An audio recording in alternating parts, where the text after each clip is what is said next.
आज शिवस्वरूपाचं आपल्याला थोडंसं आपल्याला इथे वर्णन बघायचं आहे. मी जसं आत्ताच सांगितलं की शिवाचं वर्णन करत असताना, त्याची उपासना करत असताना त्याचं वर्णन तर अत्यंत अवर्णनीय असतं. त्याचं वर्णन अनेक योग्यांना सुद्धा त्याचं वर्णन करता येणं जिथं शक्य नाहीये तिथं माझ्या गुणवतीची काय गती. पण तरीही मला असं वाटतं की शिवाचं जर कधी वर्णन करायचं असेल तर 3 गोष्टीच्या माध्यमातून आपल्याला त्याच्या स्वरूपाची जाणीव होऊ शकतं. भजन, कीर्तन, श्रवण अथवा मनन, 3 रूपांनी. कारण आता मला तर माहित नाही बोलेन की शिवाचं स्वरूप कसं आहे. मला फक्त एकच माहिती, माझे दादा मला माहिती. आणि दादांमध्ये सुद्धा मला फक्त माझ्या दादांचे चरण, बस चरणावर डोकं ठेवलं झालं सगळं, बाकी काहीच लागत नाही आम्हाला. श्रवण, कीर्तन आणि मनन हे शिवामध्ये अत्यंत लोकप्रिय आहे. आणि म्हणून डॉक्टर पारनेरकर महाराज म्हणतात की भजनाचा जोपर्यंत भाव असत नाही तोपर्यंत देव पावत नाही. अनुनय आव असावा तो भाव, तेने पावे देव निश्चयी. समोरचा करतो म्हणून मला करायचंय का नाही, त्याला काय मागायचं मला माहिती नाही, पण मला हे तर पाहिजे. पुढच्या वर्षीपर्यंत मला ही गोष्ट पाहिजे, मीही मागणार, हा माझा भाव आहे. आज 1008 स्वरूपामध्ये त्यांना रामचंद्र महाराजांचं दर्शन झालं. बापूसाहेबांना 1008 या स्वरूपामध्ये रामचंद्र महाराजांचं दर्शन झालं. आणि पुढे अशी क्रिया घडली की जितकी सहस्त्र नामावली त्यांनी काढलं ना, प्रत्येक मंदिराला त्यांचं नाव दिलं.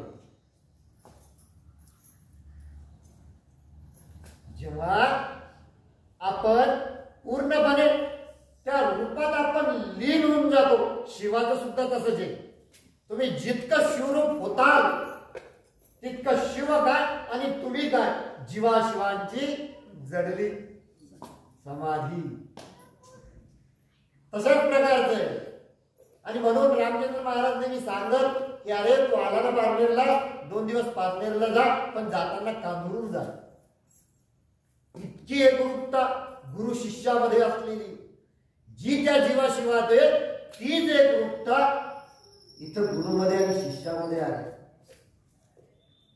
यांनी काय त्या रूपाने त्यांना भजावं आणि त्याच नंतर त्या रूपांनी काय महाराजांनी मंदिर बांधलं. कुठून प्रेरणा मिळाली असेल? ही प्रेरणा मिळती ना, ती आपल्याला आपल्या उपासनेच्या माध्यमातून मिळत असते. म्हणून चुकवायची नाही ती उपासनेची वेळ. मी कालच सांगितलं की आपण जेव्हा महाराजांच्या कडे जाऊन आपण जेव्हा उपासना घेतो, आपल्याला दादा जेव्हा उपासना देतात, आपले सद्गुरुनाथ जेव्हा आपल्याला उपासना देतात, तेव्हा त्या मंत्रामध्ये अनेक प्रकारची मोठी शक्ती असते. पण आपल्या जीवनातील गबाळेपणामुळं आपण त्या मंत्राला मानून